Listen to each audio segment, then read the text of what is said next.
see dead people. Look at me. Show me. We have such sights to show you. Hey guys, welcome back to The Devil Made Me View It, a horror podcast. I'm Jesse Spitzer.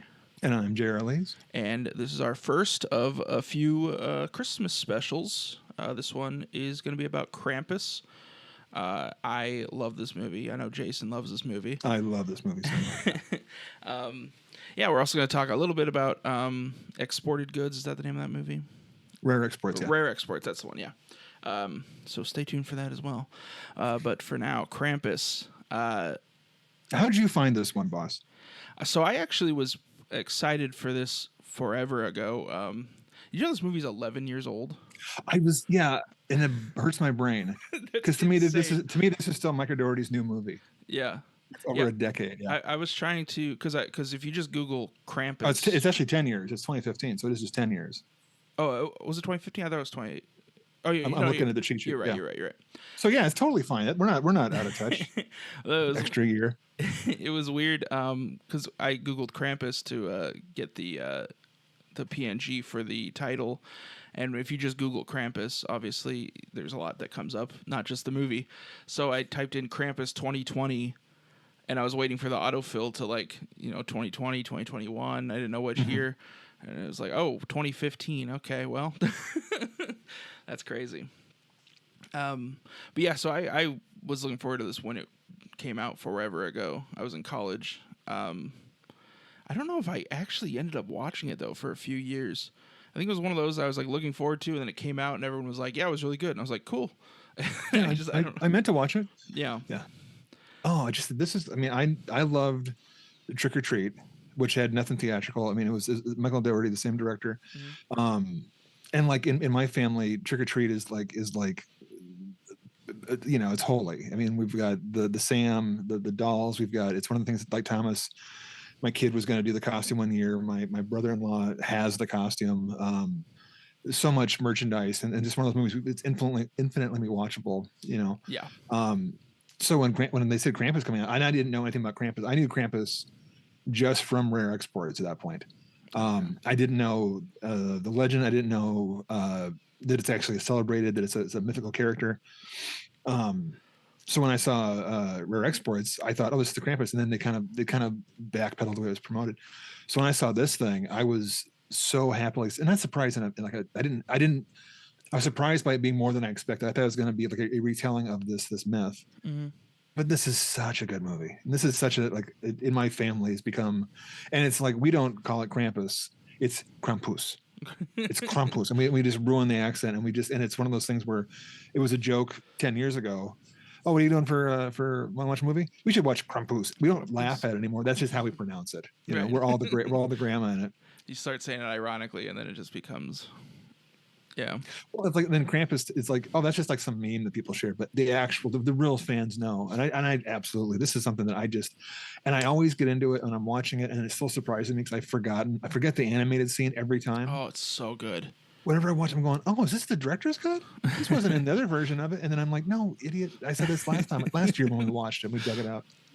Because we have like the naughty cut, the Shout Factory director's cut. Oh, okay. I keep thinking that, oh, maybe we didn't watch this before, because I don't remember that Del Toro animated scene for it fits. It is the same joke. It's like a Christmas Bashki movie, Yeah.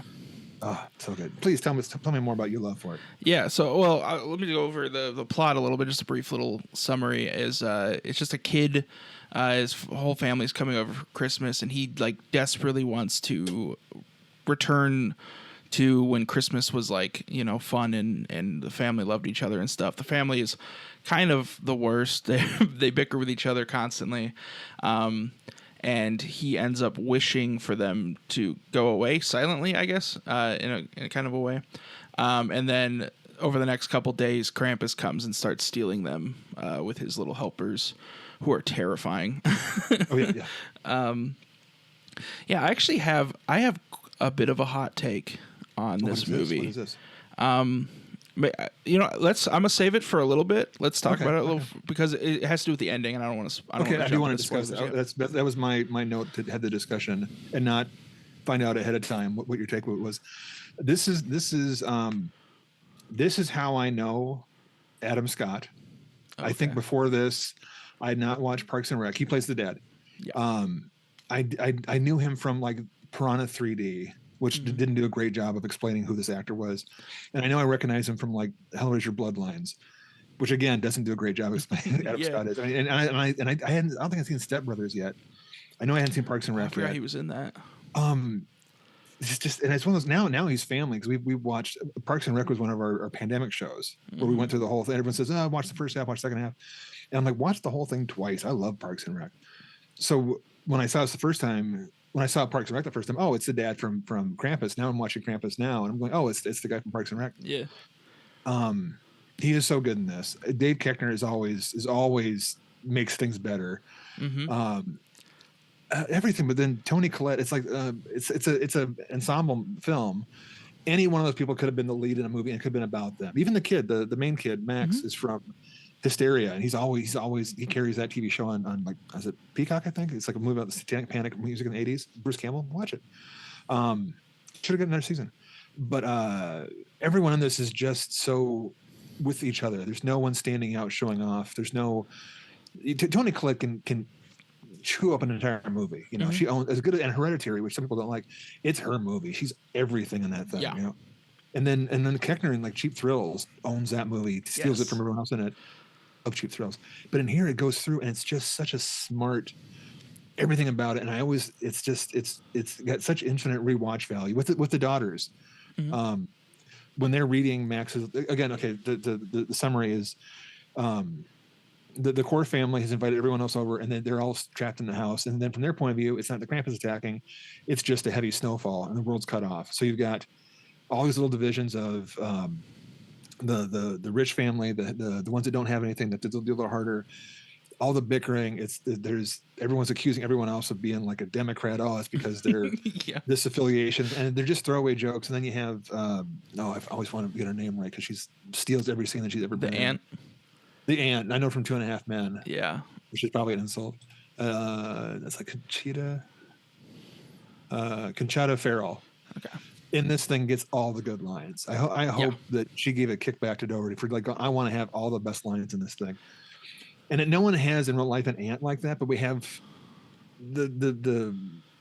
a type of aunt like that, or an uncle who's going to just talk, and the Koechner having the guns in his car. The people that they have a Hummer, but they can't afford, macaroni and cheese and hot dogs. But I was going to say the bit with the two daughters, when they're reading Max's list, his letter to Santa, and they stole it. They're being mean to him because Max believes in Santa and he wants to write a letter. He's too old for their point of view. They're making fun of him, and they're going through the list of things that Max is mad about his family for, and it comes across. My two cousins who their dad, and he stops and looks right at him with the camera. No, my dad does not wish we were a boy. And it's just who's this kid? Where is she at since then?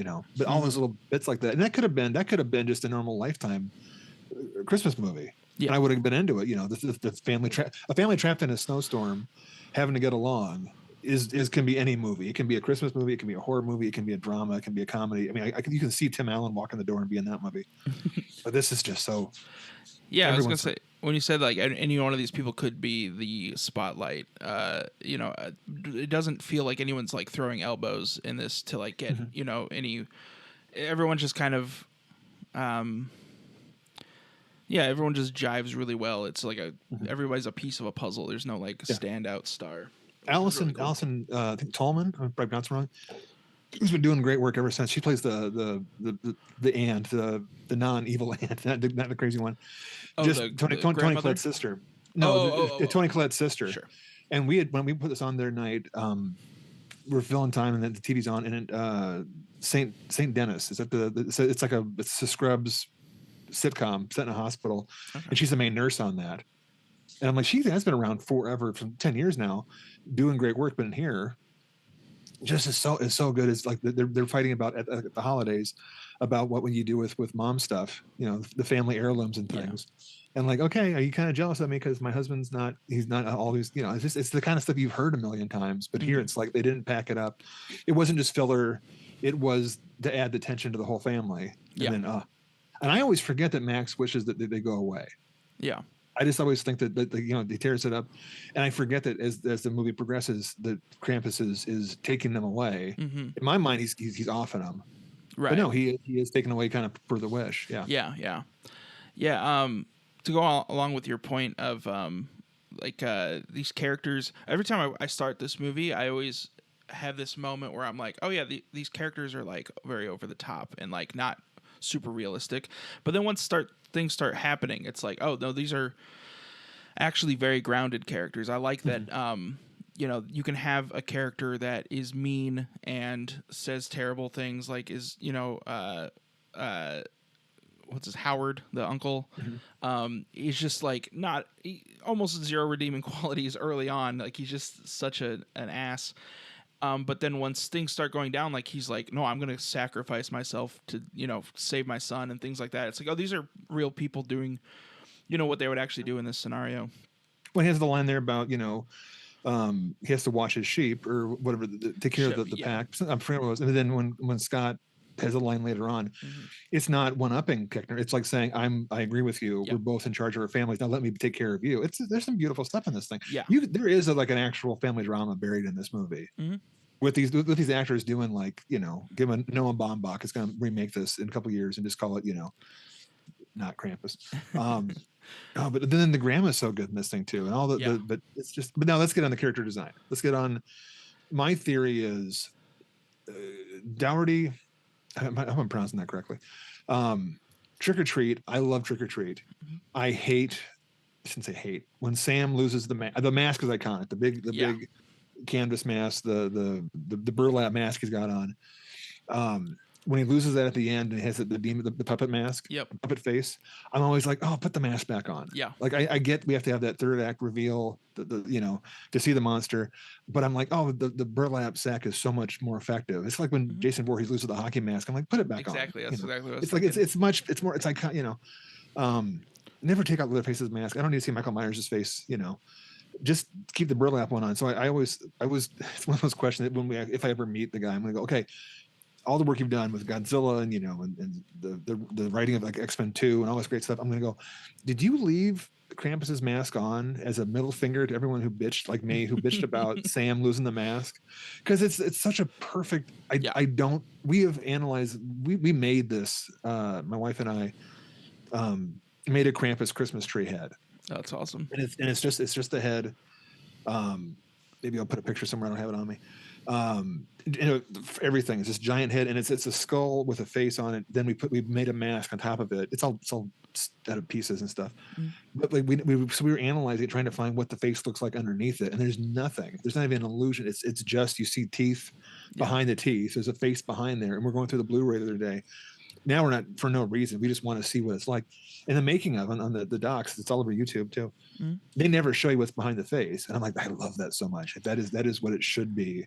Make us want more. I don't want him to ever take the face off. The second Krampus shows up, his reveal is amazing. He's like on top of a roof in the background for a moment, and he like jumps into the sky and lands on another roof, and he runs like an animal. Like he is so scary. All the entities in this, even like the gingerbread. My wife and I just finished the movie literally like 20 minutes ago, and even the gingerbread things. My wife was talking about how like, oh, it's weird how cute they are, but also they're terrifying. The clown face, when it opens up, the separate one. Yeah, the Jack. And it's like it's Jack in the Box. It's not an insect behind it. It is meaty. It's wet. And you don't know what it is, and it's like the best parts of Darabont's The Mist, when you can't see the beast above you, you just know it's a silhouette. When they're too close, but it's like what the fuck? Just what the fuck? And it's a PG-13 what the fuck movie. We can cuss now, but it's absolutely. And I'm going through it, and it's just again. I know the commentary talks about how. If he gave them a PG-13 Krampus, that the studio would give him the green light for Trick or Treat, all these kind of deals and stuff. So this is the toned down version to make it, but it's not toned down. It knows what, if I'm subtle, you come back and want more. It leaves you wanting more. Yeah. And it's infinitely rewatchable. This is something that I bet you can watch it with about anyone. as long as they're not like already like Santa Christmas phobic from watching Gremlins too young, you know. Right. Which would make a great pairing with this movie, by the This, way. this would well, it's I think it's on the commentary. I think they talk about how this is made to be in the same world as the Goonies, the same world as Gremlins, because this is a perfect double feature with the Gremlins. Yeah. Put this one on when you're having dinner, you know, then flip it over to maybe this one. I don't know which one's first because like there's an answer to this. Which goes better first? I think Gremlins comes first, and then this one because it does end the way it does or does not end. Right. but I absolutely. I mean, when I saw see for me the appearance on the roof is amazing because it's the size and how fast it is and you don't know what it is. It's when it comes down the chimney. Mm-hmm. That first time, and then the horns just curl around and they're impossibly long, and you're like going, this is fitting in the chimney. No, and then you can't figure out what it is, and then it just kind of leans in. Yeah, it's the first time you really get like a sense of the scale. Oh yeah, and it's breaking the chimney as it's coming down, and it's like, why is it using the chimney? Because it's just messing with grandma. But there are, I just love that they go out in the snow. It's immediately -20. And it's just a survival movie. You're going from house to house. The whole area is frozen. Mm-hmm. They have to find the daughter, and everyone's reacting like they should. Like the daughter, well, we have to have hope that she's at her boyfriend's house, but they don't believe it, but they have to believe it because there's still a bunch of kids in the house. And it's all those kind of levels where you could do this.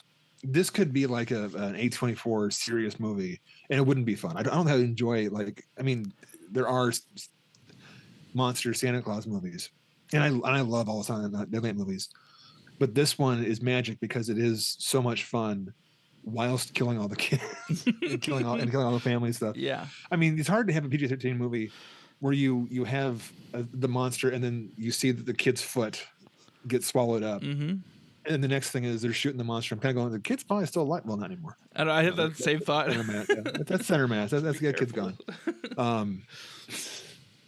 It is absolutely, and it makes for like not the best discussion. We're both at this point going, yeah, it's the best thing ever. Okay, hot take is it's the best thing ever. This is probably the only real, like, since Nightmare Before Christmas, and before that being like, I mean, people made Die Hard into a Christmas movie, right? But, and Home Alone. I'm trying to think of what the big Christmas movies are. But like Batman Returns, they say it is Christmas. It's set at Christmas. But as far as the one that you actually gather around, mine is, there's even mainstream. There's this, Elf, like the Home Alone, the Gremlins, before a long time ago, A Christmas Story, ones that have kind of like cut through, and everyone should watch this. I see. Outside of that, you have to go way back to like the real classics. Like White Christmas and whatnot, and then Charlie Brown Miracle. Christmas, a little half an hour. Miracle on the 34th Street, all 15 of those. That would have been great at the end when it comes out the monster and it pops up and it is, Attenborough, sure. Jurassic Park guy. Just, welcome to, okay. All right. So, the monster design in this thing, it's such a feat to have that intricate of a design and they don't show you everything about it. Yeah, because everyone on the set, like they all the work and all the sculpting, everything they did top to bottom, and they don't show it. And I don't get the sense that anyone's mad about that. Like, it was designed, they knew we're gonna just tease them. We're not gonna have a part 2 because you don't need a part 2. Yeah, maybe they do. And it's just like the darkness. It's kind of like, reminds me of like Neverending Story, where the size of it is so big, and we're not gonna, or like for that matter, the Lord of the Rings stuff with the guy, the race. I can't talk. They don't over-explain things. They just show the size and how fast it is. And the cloak is very much like a Grim Reaper, but it's red. And then the hooves. Yeah. But for that record, the Krampus eyeballs being goat eyes. Goat eyes, yes. My wife pointed that out. I was like, that's so. Yeah. So it takes the smarter wives. Because I know the cloven hooves for the feet, and then when the eyes are creepy, and then my wife points out, well, goats have those kind of eyes. I'm like, but I would have known. Look at my phone. Oh God, that is nightmare fuel. Well, they have, they see, was it Panavision or Panasonic? They see that when they're on the mountains, they can see side to side because they don't need to see up and down because it's just not there. Or some smarter than me. I'm making it sound really stupid. It's the creepiest thing ever. Yeah. Why do horror movies give them all like cat's eyes? Give them a goat eye from now on. That is the most alien looking thing. 100%. So good. Yeah, also just the reveal of the Jack in the Box. I think the Jack in the Box is probably, outside of Krampus himself, I think the Jack in the Box is probably the most like iconic image in this movie. Yeah. Maybe the gingerbread. But the way that it's revealed, because you see the box and then you see the swollen stomach The abdomen pieces, thing. Yeah. and then you finally see the face, as you were saying, it's finishing eating a child. And it's like, holy smokes, that is quite the reveal.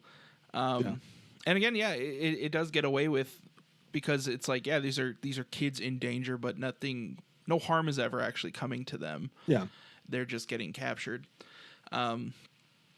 Yeah, if you don't show chewing, and they don't realize that the guy shot him through the body bag. But like the daughter at the beginning, they don't like, even the aunt gets pulled through the window. They don't show the damage. They don't show anyone, smashed up. With a Looney Tunes sound effect. I love that. This would be a good animated movie. Yeah. Okay, so as the movie goes along, and not just to retell it, everyone sneaks out. They have to have the showdown. The house is not safe anymore. Krampus has come down. There is an ornament, like a bauble, that is the Krampus had given the grandma. I'm just showing all the points out, because I'm sure it's gonna come up in your discussion. Mm-hmm. It is Max with the Krampus, and everyone else has been taken, and it's a standoff. Everyone else has been sent to the underworld. It's just Krampus and Max. And Max is saying, "Give my family back. Take me instead." There's a moment. I love when a prosthetic, or like a maquette has an acting moment. Yeah. And this is it's not a mask. It is a puppet head. It's a puppet head wearing a mask. So the performer is acting through controls into a face that's covered up by a mask, and it totally doesn't answer the question. It makes you think, oh, he's gonna say, because the argument I have coming up, I'm assuming people cite that expression on Krampus's face as their reason for what they think the ending is. Mm-hmm. And I'm still kind of going, it's a piece of latex. It's just a rubber head, and it's you putting all that on there. It's not like the actor was thinking, my motivation for this character is going to be. It is what the baggage you bring to it. Okay, so at the end of it, past that, in the film, at least in my version, Krampus knocks him into hell. Max falls. The kid screams, wakes up in his bed, and it's like his advent calendar tells him it's Christmas Day. Now all this has been happening the last 3 days up until Christmas.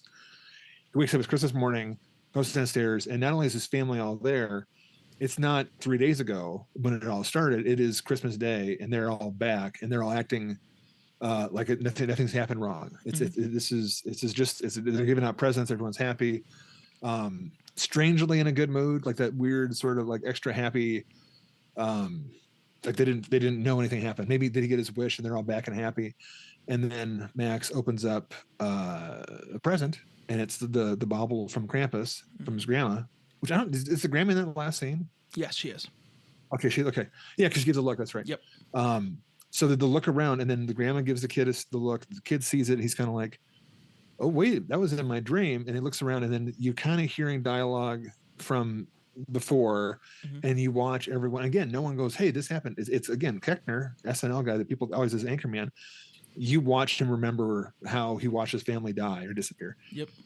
Everyone, and Toni Collette, we don't need to say how good she is, but she has that look of like, I watched all my kids go, and then everyone realizes, oh, but no one says anything. They're all kind of just uneasy in the room. It's too quiet. And then it pulls back, and this is where it gets the I don't know, it's a fire. It pulls back through the window. You see the house, and it pulls back further, and then you realize that they're inside of a snow globe. Snow globe. And you pull back further, and it's one snow globe among hundreds. Pull back a little further, it's Krampus's workshop. So now it's all the way back, and then the nice little jump scare of all the monsters get their little part at the end. Yeah, that's cute. Now, this is why the magic of this movie. This is why I think is infinitely rewatchable. When I watched it, I wasn't confused at all. I knew they were all trapped in Krampus's workshop in purgatory forever. That's my read. What did you watch? That's your read too? Okay. Yep. This is what I find so fascinating. Oh, on the same again, we're two in the same page. We should write someone else doesn't like us. My wife, who's not, and it's not cynical. To me, it wasn't like a question where you have to decide like what's in the Pulp Fiction, the case, Mm-hmm. was asking you to figure out what it is. To me, it was point blank. Oh, they're in Krampus hell forever. Mm-hmm. It's in his workshop. I didn't take it as being the Men in Black, where it's kind of like Men in Black, where it is everyone's in their own bubble. Their world is it's just that house. They're not leaving that house ever. They're going to be there, and maybe the time progresses. Maybe it's always Christmas morning till they learn a lesson. Maybe they're there for all time. My wife took it as being like a Monsters Inc. thing. That bauble is how Krampus looks at them and watches them. Oh. And that's the nod that the Krampus gave Max earlier on. That's he's going to keep an eye on him because he's been watching the family for so long, and all these other people is his families he's watching. Okay. And that's taking Krampus as being a good guy who and it's not. I mean, he's older than Santa Claus. Historically speaking. Yeah. And that's that take. What's the other take you've heard? Oh well, my hot take is actually it's more. Here we go. It's more. It's going to start. It's a little cynical. I actually I like your wife's reading more. I don't love the ending of this movie. I think it's. Really? I think it's a bit of a detriment. Because I think so. The moral of the story is essentially, you need to love your family and accept them regardless of regardless of how they are, because they're your family. It's the only one you got. And if anything bad happened to them, you would regret that happening. You wouldn't want. Like, that's kind of the lesson he learns at the end is like, oh, wait, I take back my wish. I want all of them back. I actually don't want to lose anybody. And I think that's just not a great... let me preface this with a few things. First of all, I do love this movie. Okay, yeah. Second of all, I love my family. Because it's going to sound very bitter. When I wished my family well, I went to Krampus hell a minute ago. I think that if you have a family that is awful, I think it's okay to establish a boundary and to not be a part of that family. Obviously, Max is I don't know, a child. Like, now I'm not saying he should pack up and leave. I think that, in my opinion, the Krampus, his whole thing being like, no, you need to. I don't even know if he really even has any kind of. He feels almost like a force of nature in a way. It's like, if you don't love your family and respect them and accept them, then he's going to come and take them. And I just wish that the moral was more. So this is what I love this movie so much. The movie begins to lose me just a little bit when the elves show up, because there's a great moment where they're fighting back and they're winning, and they're working together. The family is like working together. They're celebrating each other's little victories. They're helping each other out. They're sacrificing themselves for each other.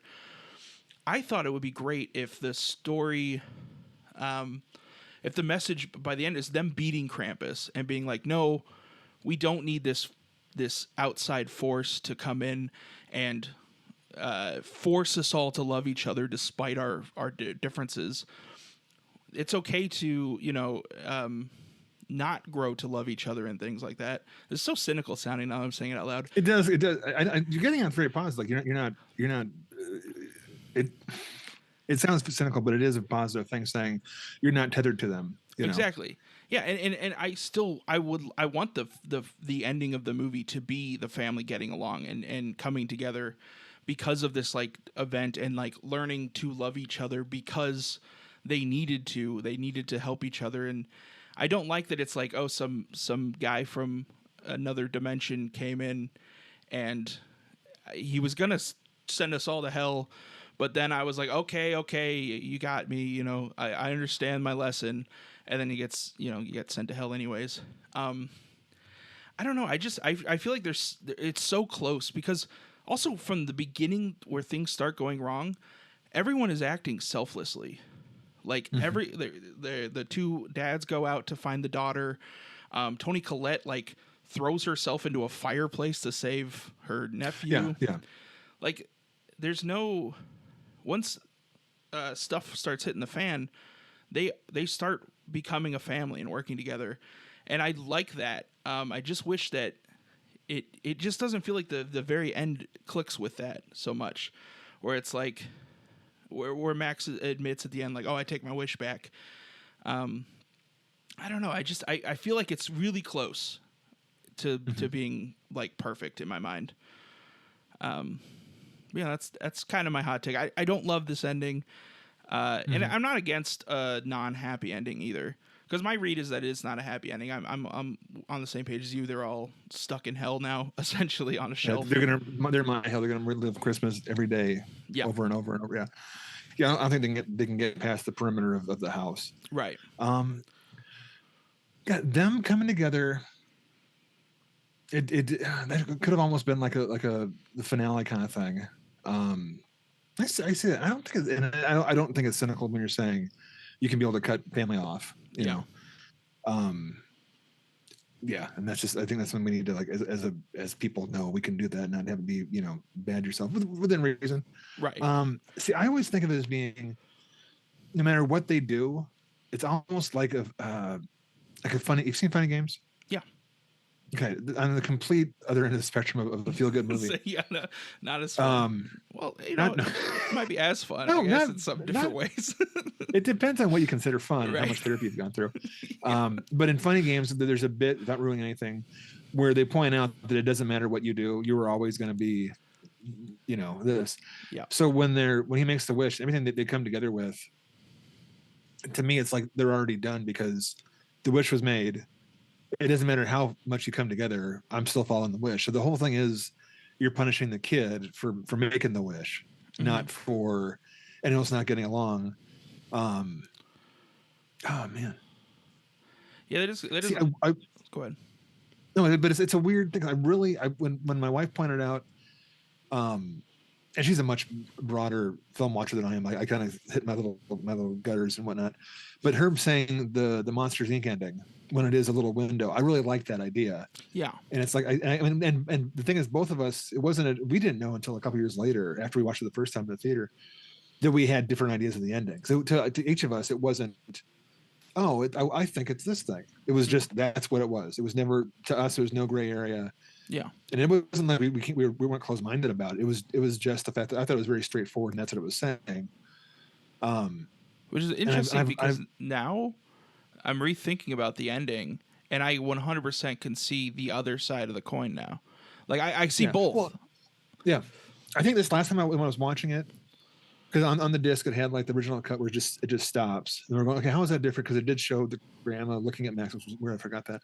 So we watched like the last bit again with the commentary on, because they mentioned the whole, people had the two sides of it. They didn't say which one was the preferred one. So I watched it that second time. I'm going through and I'm like, okay, I'm gonna watch it from Kat's point of view. And it's absolutely, when they're looking around, instead of when I watched the first time, they're looking around going, we're in hell. What do we do? We're trapped. We're sad. Mm-hmm. Then I watched it again, the second time with a cat's eye, going, oh, they're looking around because they know they're being watched. They don't know from where. And it is the snow globe is the Monsters Inc. doorway. Yeah, which is really creepy too, and it that tracks all the way through. So of course that's one way of taking it, and I think now I do see that more, because then if they're just in hell, it doesn't matter anymore, right? Because what they could, when he dropped into into hell and they're suffering, just have them be suffering forever, not in that little door, unless Krampus is there to teach them a lesson, and then but why? That's a lot of work to torment them. Yeah, he taught him a lesson, and Krampus is considered the good guy in certain aspects. So if it is a Monsters Inc., I mentioned Monsters Inc. more in the last 10 minutes than I have since forever.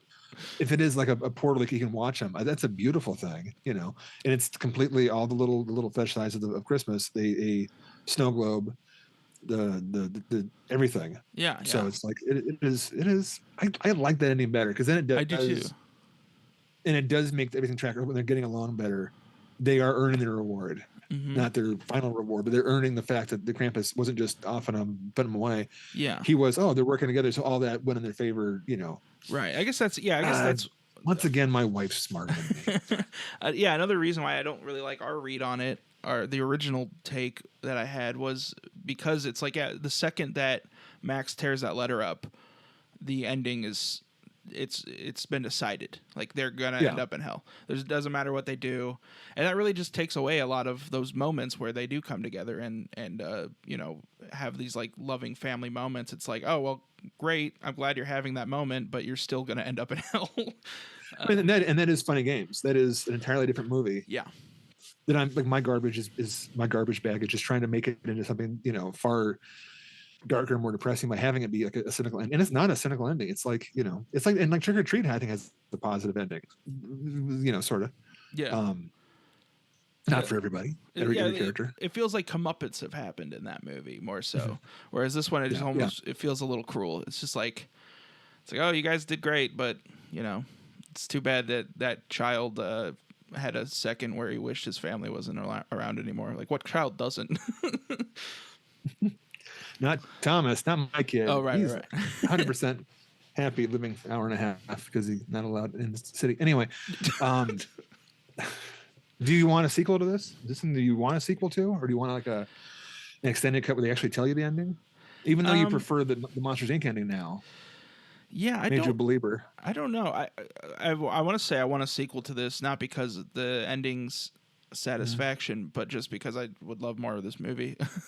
But yeah, no, I don't think another movie is necessary. Maybe an extended cut, but then again, I don't know. I kind of love that. It's paced really so well, bizarre. I think. Yeah, and it's also so bizarre. I've never thought about that take, and now I can see it so clearly. And I can't think. Obviously, I haven't processed this entirely, but I can't think of another movie where I can see both sides so clearly of like two completely different reads on an ending so clearly.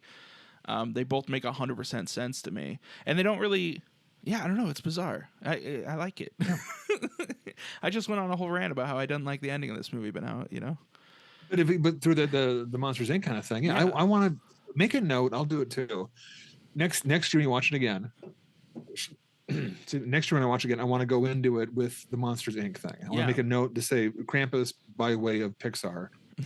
Pixar's Krampus. Oh my God! Just have it. No, don't do that. Don't do that. Tim Allen again plays the Krampus. But to watch it that way, that it is going towards that, how that's going to change. Because I remember I watch this. I think every couple. I don't watch it every year. Every couple of years, I think. Because I don't want to overdo it. I think we watched it 2 years ago when we got this disc came out.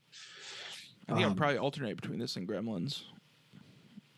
So I'll watch Gremlins almost every year. I'll put and for that matter, Elf. I'll put Elf on. Oh sure. Just for background noise, and I like walking by and smiling. Oh, James Caan. Or watching Elf is like eating turkey on Thanksgiving. It's just it pretty much is the thing you do. it's almost like required. Okay, 12:02 Elf. Yeah. No. But I want to make a note to watch it with the Pixar lens on it. And that's kind of reductive. But I mean, to watch it knowing it's going that angle and watch for the bits in it that are like that it is Max is being watched the entire like Krampus is there. The minute he wrote the letter, Santa's watching, and when he tore it up, Santa goes, "Hey, buddy, this one's for you." Yep, he's not on my list anymore. Yeah, he's on your list now. Yeah. Oh, I just love this movie so much. Yeah, I do. I do too. Despite my negative hot take, I do really love this movie, and I wouldn't be able to write a better version, but I think someone could. Yeah, I would ruin this thing. I would be the guy that goes, I want to see what's under the mask, and I would ruin it by having the kid pull the mask off and showing 1,000 bugs or showing whatever it's going to be. Yeah. He'd be Oogie Boogie from Nightmare Before Christmas, and it'd be like, I would ruin it. I would absolutely ruin this thing. Yeah, me too. My ending would be them all singing Kumbaya on Christmas morning and being like, I'm so glad we came together to defeat Krampus. And then it would zoom out, and Krampus would be watching from afar with like a smile, like, they did it. They learned to love each other. I did. I taught him that. Okay. Right? And then Santa has his arm around Krampus and goes, they don't know it, but you're their hero, that kind of thing. Yeah. Then one snowy, icy tear goes down the face. Mm-hmm. Maybe not. Okay. See, I'll ruin it too. I do want to talk about Rare Exports just for a little bit because I love that movie, and I don't think it's on a lot of people's radar. It was hard to find for a hot minute, but then it's Finland, right? Finland, yeah. It is so. These two movies I think are good to talk about together because they're Christmas first, horror second. Like the horror or the Christmasness of it isn't a gimmick that's attached to like a horror plot. It's they like a Silent Night, Deadly Night, which I love, right. is a slasher movie that they put on the Santa Claus suit, and then like a lot of the ones, it could be anything, any day of the year. Yeah. But rare exports, and especially Krampus, is very much, it's only at Christmas. It doesn't work. Christmas is its any DNA. other way. You can't pull it out. Yeah. Yeah, and it has so, again, lovely, throwing way back to our Jaws episode. I love like when a horror movie can just kind of pause for a second and have like this great family moments. In this one, there's the father and the son having dinner. And the son just like, he asks like, do you hate me, or are you mad at me, or something along those lines. And the dad is like having a very difficult time like hiding his emotions, his negative emotions towards that relationship. And it's teased at, that the mother had passed away, things like that. And, I love when a movie can kind of, park for a second, and this has a lot of great moments like that. And some of it I feel like is a little bit I think this not being in English is a little bit it makes some of the lines that the dad says to the son feel kind of more cold than I think they were supposed to come off as. Yeah. Because the subtitles are very brisk, and they come across, and there's no there's no but it's very, I have these feelings. Exactly. I feel like this. Yeah. I think at one point he says like, real, I don't real have fast. time. The plot of Rare Exports. That's Finland. It's way up north. Oh geez, and it's a little village. It's father son. Oh, they have it's been a hot minute. It's what are they doing up there? They're farmers, right? Yeah. They're getting reindeer to Reindeer. That's what it was. Yeah. To butcher for the year. And the year is going to be done. It's been a bad year, so the bills are going crazy. Next door is like a military base. The one day to go out there, and then a bunch of reindeer had been slaughtered. Mm-hmm. So of course it's the wolves, because wolves are bad. And then it's the whole town having to fight money. They have to go to the base, and they have to complain. And it's a lot of politics. There's a lot of adult stuff. But the kid is like going, I know what's going on. Yeah. And also, he's not a fan of Santa Claus. No, like, he's there's terrified little of bits him. and pieces Because he knows the real history. I think even before the movie starts, like he just didn't like. I don't know. I've always thought that like it's just there. He doesn't like, oh no, not Santa. He's always like, yeah, this guy's creepy. He comes to my house all night. Fair enough. Yeah, I can't blame you. I remember as a little kid, Santa Claus scared me because I didn't understand how he got in the house. We didn't have a chimney because he's breaking and entering. Come on. Wow, I never thought about that. Don't. It'll ruin the next 3 weeks of your life. So he goes out, and then they build a trap to get the wolf. But instead of the wolf, they get Santa Claus. This Santa Claus is I always thought it was Sid Haig from like Devil's Rejects and all the artwork. I thought it was just a very gaunt, skinny old man with a white beard. Yeah. Naked as Sid Haig probably would like to have been. In like the tiger trap. And they pull him up, and he goes, "What is this?" And then they know he's not a guy. He's never like he's a weird. This is nuts. This is strange. He doesn't bleed. All these kind of things. Yep. They take him back, and it's like the kid's like, "Oh, it's Santa Claus," and I don't like Santa Claus. And the kid, what is this? Is it the government? And then they chase around the conspiracies of it. And was it they're stealing? Is it ovens? The heaters? They're stealing all the heaters. Right? Oh yeah, there's anything that could cause heat, like heating elements. Cause heat. So a hair dryer. That's right, because that was a big Christmas present that he bought for his wife as a hairdryer. So the whole town has come together, and the little kid has got a bully. And this is the most realist, but he is the most realist acting kid. He's done a couple other things since then, where you believe this kid is like this. This is a Spielberg kid. This is the kid that's hanging out with Elliot and E.T. He's the kid at the beach with Jaws. He's the one that wants the coffee ice cream. This kid comes off like he's an old soul, but he's like, Daniel Day-Lewis of 12-year-olds. Yeah. And then so he goes, and he's got a bully, and it's beat up kind of stuff. So anyway, to jump ahead, they break into the government building, and then they find out that I'm missing a page here, but all the Santa Clauses essentially, yeah, they the guy that hired that started the mining operation, they end up getting a hold of him, and he's like, do you have they're like, we have your Santa Claus.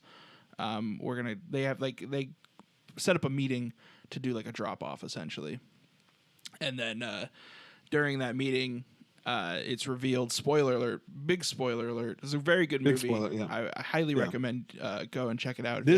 Knowing this, going in blind is great, but knowing this does not ruin anything. Yeah. But it's a great reveal that he goes, oh, this isn't Santa Claus. This is one of his elves. Which so leads... this 7 foot tall white guy, and then there's also several of these 7 foot tall little minute. They realize that they're surrounded by. This movie has two really creepy shots, I think. The one is this shot where it's revealed that like they're surrounded by these like naked elf men things. And then also when they're interrogating the elf originally that they think is Santa Claus earlier on, they have him tied up from the ceiling, and he is just with this like creepy grin, just staring at the child as he's just swinging back and forth. It is so upsetting. Yeah, and he's been catatonic until the kid shows up to see how his dad's doing. And he's like this zeroes on it, which is so creepy. Sniffing and that could be a different movie. Yeah. Oh God, I forgot about that. Yeah, it's really. Yeah, it's the army of the naked elves coming out of the dark in the snow, which will put you off of Christmas. And they reveal that since they're the elves, the Santa is much. Did they say Krampus in the movie? I don't think so. I think they just allude to it because I think Krampus is almost like it's a different thing. Yeah. But then when they reveal that the big one is trapped in the mountain, and then there's this big, seriously silly like a Die Hard the kids commando is Schwarzenegger, and he leads them all the way while riding this giant. It's such a great ending, and it's kind of like, I don't want to ruin it by not saying, but you realize that is inside of that is the giant Santa Claus beast, and the horn sticking out of it.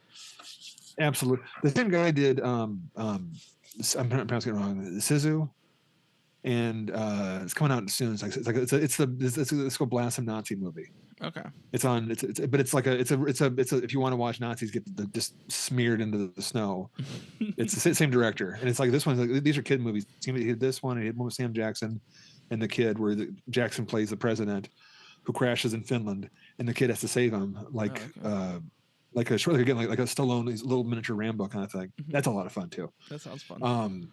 But the Sizu, it's Sizu, I think, and it's the dad from Rare Exports. It plays this guy that the Nazis come to steal his town's gold. He's like, I don't think so, and it's just the bloodiest. When they thought it up, it was like, oh, we'll pick up enemy that no one worry about anymore. Now we have to worry about it again.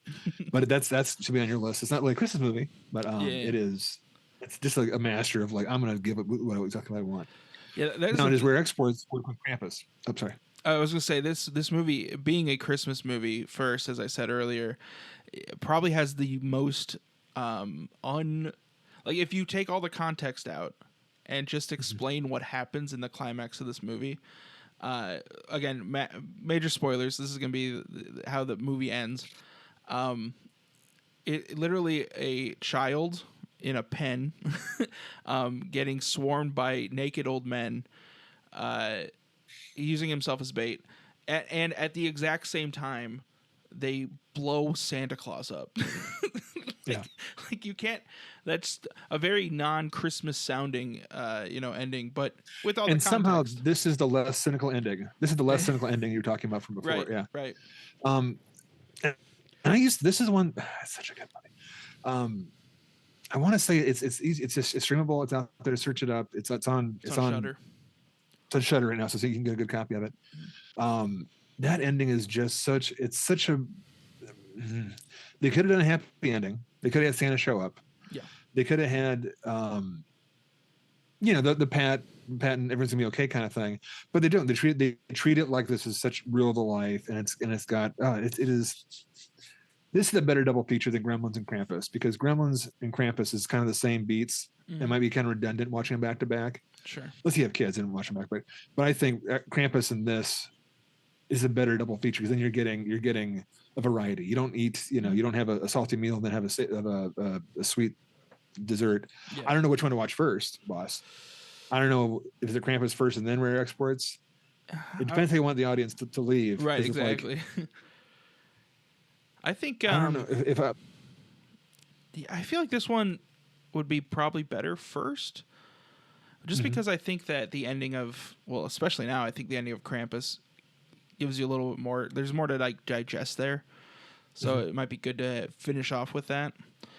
Because this movie doesn't really have much. There's not. Everything is very plain. Like everything is. Yeah. They come in for a landing. It's over, and then they. Well, that was weird. You know, right. not in a bad way. Not like in a I want more. It just it comes to the ending. And it's a good ending. It's a very good ending. But yeah, but you wouldn't want to. It was Krampus, and you want to think about it for a little while and mull it over. If you did rare exports afterward, then it's like, oh well, yeah. You want to. You wouldn't want to go to Krampus' ending to another movie. Whereas after rare exports ending, you would want to watch something else. Yeah. Yeah, and also Krampus' ending is much more of a in the holiday spirit. So you could go from that and go open some presents. Sure. Yeah. So if you want to give me a present, you could. You know. It's on the way. It's a 9 foot tall naked guy. Yeah. Also, rare exports probably the most geriatric full frontal nudity you're going to see in a Christmas movie. Yeah. I shouldn't say probably. I'd say I guarantee. If you can find one with more. Is there a Christmas scene in Hereditary? I don't know. I don't remember what time of year that takes place.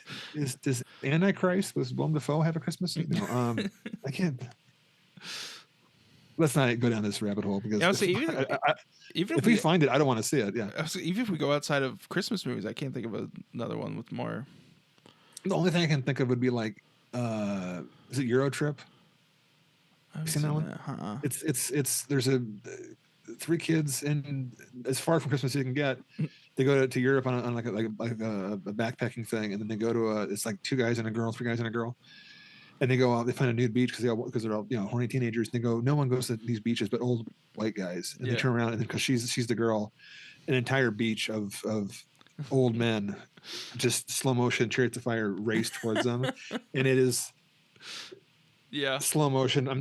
I'm saying something's flapping in the wind. It's keeping time with the score. I'm not going to go through and count Dong, but that might beat rare exports as far as how many. Well, I have homework to do now before we record the next episode. I will find out. It'll be a very special Valentine's Day episode. We'll watch that one. Yeah. I think I'm glad you brought up rare exports, but this is one of the ones that where I think everyone should can enjoy Krampus. Rare exports to me is like my little movie. It's like one of those ones where I'm not the biggest fan of Christmas time. It's just it's me hiding in the corner, like not wanting to get hurt again, like a Christmas Santa Claus Dong. I just have a hard time with it. It's one of those things where I'm fine now, just sort of like with Christmas. But rare exports is like I got to watch that one and not have to feel like I'm being told how to feel. And I don't feel that with Krampus, but I feel like that's the world's movie, whereas rare exports is mine. Yeah. When you sent me, you were like, "Hey, should we talk about this on top of it? Because it would pair really well." I actually completely forgot about it until you sent me a link to the Shudder page, and I was watching the trailer, and I was like, "Oh, I watched this like last year, and I loved it." And yeah, I was so worried because you wrote back, "Is this the one about the kid and the Santa is not Santa?" I'm like, nothing against the way you said it. Yeah. The way I read it was, oh, he didn't like it. So I'm gonna just take my ball. Then you're like, I love the movie. I'm like, yeah, we're friends still. I didn't overshare. Actually, I think I used the word just, and I think I actually thought that when I sent it, I was like, is that the one that with the killer Santa Claus that just ends up being an elf? And then when I sent that, I was like, that sounds weirdly negative. It's not. I love that twist. I think it's crazy. Oh yeah. Yeah, I used to have. I had photos of that of the elf in the cage, like in a profile when he has a costume on, trying to be like bait. Mm-hmm. Like that's just the greatest Christmas. That's the anti-Christmas ever. Yeah. Now it's Krampus itself. So sure. When did Rare Exports come out? I want to say it was just before. Okay. I should look it up because I had not seen it prior to last year. I think last year was when I watched it. 2010. It's 5 years older than Krampus. I was still in high school. No. Yeah, me too. Just no. I just dropped out of high school. I bet you it's 2010, but I wonder if it took a while to get over here. Okay, yeah, that's probable. Because I'm wondering. There's not a release date on. Let's see. Release date Finland. Not that it's going to be that distinct. US. No, 2010. Well, in the festival things. So maybe it didn't get to a DVD release until a couple of years. Even then, 2011. That's pretty close to Krampus. Yeah. Yeah, this movie was not on my radar at all. I never seen anyone talking about it. I think I found it from like a What Culture video or something along those lines. Like it was like top 10 Christmas horror movies or something along those lines. Or maybe like, oh no, actually I remember now. It was like top 10 twists in horror movie hidden gems or something along those lines. And they talk about the elf twist.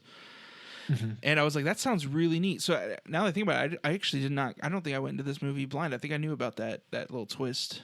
Okay, I went into it thinking that it was just he was a killer Santa, because I mean that's my subgenre that I love so much. Sure. So I remember thinking and going into it that it was, I didn't know what Krampus was, and it was just going to be he's like a not a zombie Santa, but like a mad crazy like a rabbit, like a rabbit, like he was just, that wasn't going to happen. It wasn't going to be a guy in a costume. I knew it was supposed to be somewhat supernatural from the trailer. He disappears and comes back. Mm-hmm. I think, and I know I'd seen Santa's Sleigh, the Bill Goldberg movie. Yeah. Before that, so maybe I thought it was in that whole family, which we're not discussing right now. We'll save that one for our Christmas episode. Yeah. Have you seen that? Long time ago. Okay, the first 4 minutes. First 4 minutes are the best thing ever. After that, I still watch it out of respect. I'm like, oh, I love those first 4 minutes. I'm a wrestling fan and a longtime Goldberg hater. So I love. We mentioned James Caan not twice in the show.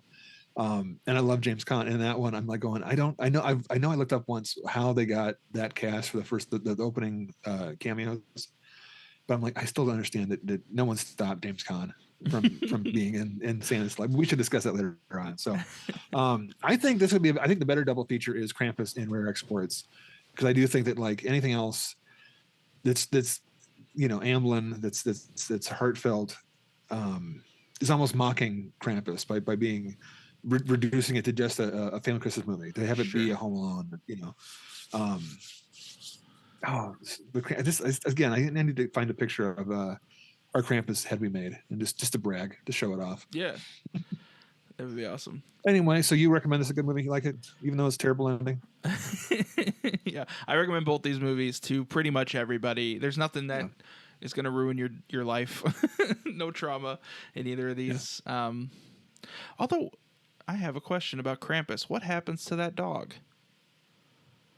Oh, he's got it. I think he's free. Yeah, I love that dog. Yeah. Last time we see him, actually, I think it might be a she. Last time we see her is when it goes into the vent to go fight the Jack in the Box, and then because they make it sound like it's horrifying and bad things happen, and then it gets really quiet. Yeah. So I'm assuming it just gets. It's probably in the house, which would be like you're trapped in. I bet you it's in that last scene. I bet you don't. Yeah, I bet you. Yeah. Anyways, yeah. So don't worry. If you look at the credits, no animals were sent to hell in the making of this movie. So yeah.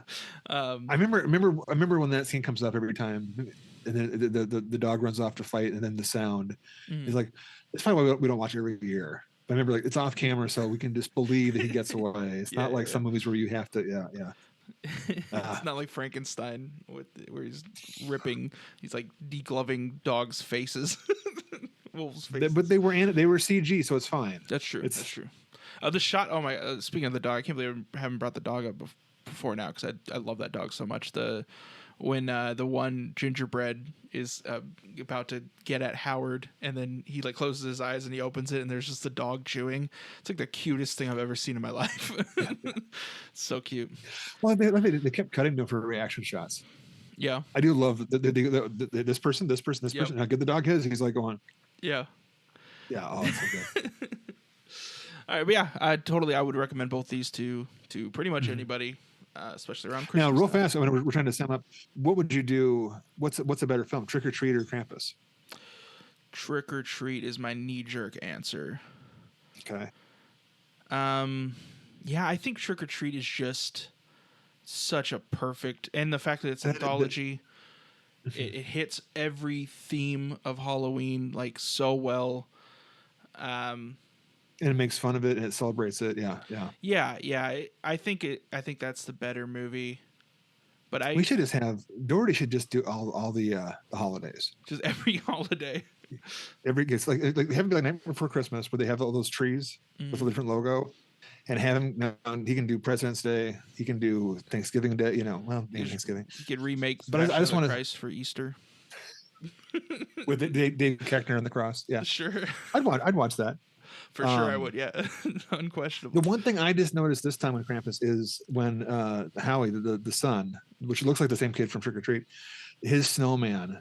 I've never noticed how much that looks like him. Yeah, I know it's supposed to be him, but this last time I'm going like that's really like my brain goes. I hope that kid's okay with that his face being on a snowman. That's either got to be the coolest thing or he's never saw it. My wife was like, it's weird that they walked by him without like checking. Like, is he in there? Like, is this him? Yeah. No, he's not. He's gonna. It's. No, he's in hell. And everyone else just disappears. Him, it's like Krampus doesn't like belching at the table, so he actually did kill that kid. Yeah. Yeah. Again, it's another joke from Elf. It's basically it's a sequel to Elf. It's a remake of Elf. Yeah. That's one read. All right. So I would also recommend this. Sir, let's give a little wrap up. Yeah. You look like you're tired. If you would like to reach out to us, let us know your thoughts, feelings about any of the stuff we're talking about here. You can hit us up on any of our socials, which are on the bottom of your screen there. Pretty much everywhere, TDMMVI pod. And if you want to talk to us directly, you can send us an email at tdmmvipod@gmail.com. I would like to ask a question. Anyone dropping a line? When's the earliest you can watch Krampus for Christmas? Is it on Thanksgiving? Is it Black Friday? Do you have to wait till December hits proper? What is too soon? When is too soon to watch Krampus in the year? I will say today. Start a fight with that one. Today I did two things. I did other things as well, but two things I did today was watch Krampus and eat Thanksgiving leftovers. But so you've got best of both worlds right there. Right. But I also had a really late Thanksgiving, so my Thanksgiving was 2 days ago, 3 days ago as we're recording this. That's actually early for next year. What you're doing? So. Right. That was my question. So. Yeah, no, that's great. Yeah, I think that's pretty much it. All right, guys. Do you want to tease what we're talking about next week? Next week we're looking at doing a Silent Night, Deadly Night episode. We want to do the new film. It's the 2025, and maybe a couple along the way. The original Garbage. We'll mention Garbage Day. We'll have Garbage Day, and maybe even like the. There's probably a lot of people that don't even know what that's from. We'll just kind of do like a wrap up. Basically, we'll hit the new one and then kind of have a summary of at least the highlights of it. Yeah, of that series, because there's a lot. It's probably the most schizophrenic series of all of them, where it's not no through line. It just has to have the title to it. So yeah. Alrighty. Well, yeah. Until next time. This has been Devil Made Me View, and I'm Jesse Spitzer. And I'm Jay Arlees. And I did that backwards, but it's okay. We'll see you next time. All right. Thanks, guys.